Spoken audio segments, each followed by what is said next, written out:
Alright, so here's the story how I took CS50 in 2 weeks and got accepted into university with basically zero prior coding experience. Now, I've obviously coded before a little bit, I'm into computers, right? But I've never actually programmed or took the time to actually learn any of this, right? But basically, I've recently been wasting like a bunch of time at home watching YouTube, like doing nothing, right? I've been working towards no goals, just sitting around laying idle, right? That's not at all what I want to be doing. I want to be moving forward towards something at all times, right? And basically, what I ended up thinking about was just actually doing something with coding. So I decided, why not just lean into it a little bit, right? Because there's a couple of people who I know who are doing like 200, 300K per year, in this field. So if it is an advantage, then why am I, not using that advantage? So basically, someone recommended me the CS50 course, and I just looked up online a little bit about it, and I took it. So basically just like an 11-week program. They teach you everything from the bottom to the top.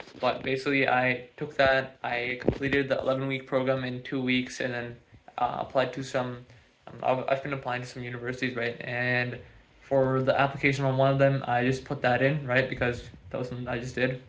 And I got accepted. Now the reason I actually took CS50 was because like I tried these like free online courses from like on YouTube. It's like these gigantic playlists, and what I noticed with that is this is kind of like a manual.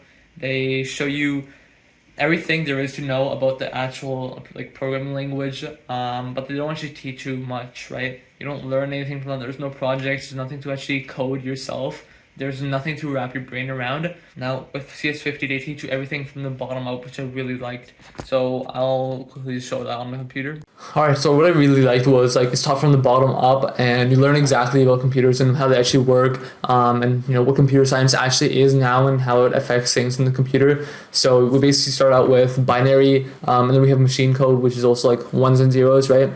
That's like the actual things that need to turn on and off in the CPU to execute some sort of function. Assembly language, we don't actually learn it, but we understand that it's there, and it basically has like a very simple operators like add, subtract, multiply, divide, just like moving things into memory and out of memory, calling things from memory, things like that.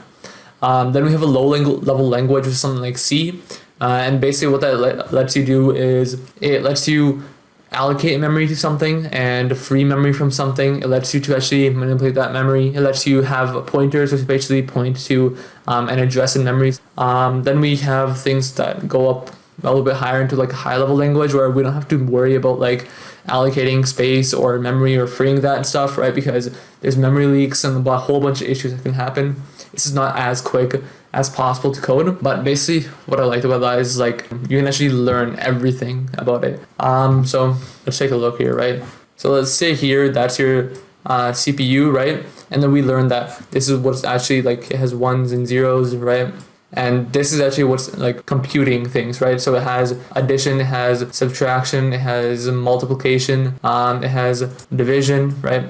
It was really awesome to actually learn this, because we know, okay, the CPU actually does this sort of stuff, right? And if we need to access like a variable, let's say we have like a variable right here, and let's say the variable is equal to 5, right? Then we know that in the RAM, right, it's probably stored somewhere in here. And let's just say like it's stored in hexadecimal, so it might be like 0x012 or something, right?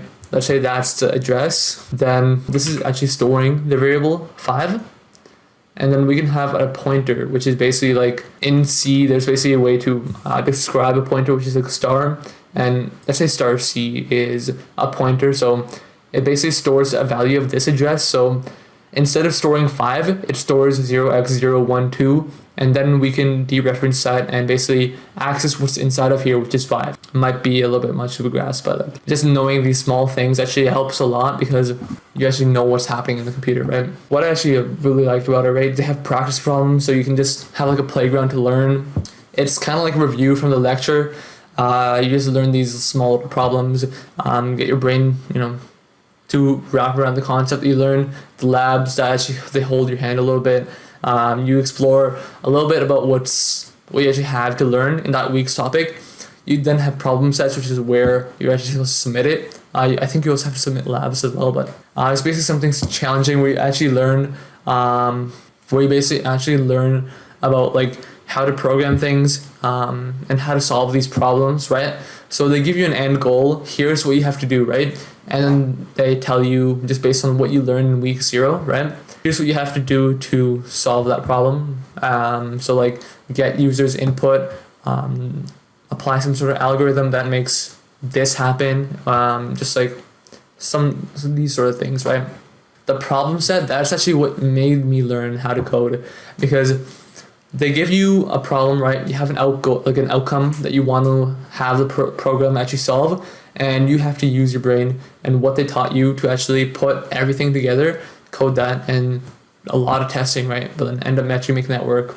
So what I actually didn't like, right? Some of the problem sets were very tedious. You have to flip back and forth between material, search things up online, but I guess that's part of the actual learning process, right? But I felt some of them were unnecessarily tedious, right? They have to be very, very specific, but like in my eyes, I like the outcome was achieved, but then when we submit it, then they say, okay, this is only like an 85 because you have this one problem, and then it takes so long to solve that one problem. But I guess you have a fully functioning app, that's what you need to do. But if it achieves outcome in my eyes, but then not in their eyes, it just kind of clashes, and then it's just tedious to go through it, right? But then in that case, what I would just suggest is just going through the next problem set and then coming back at the end once you submitted everything.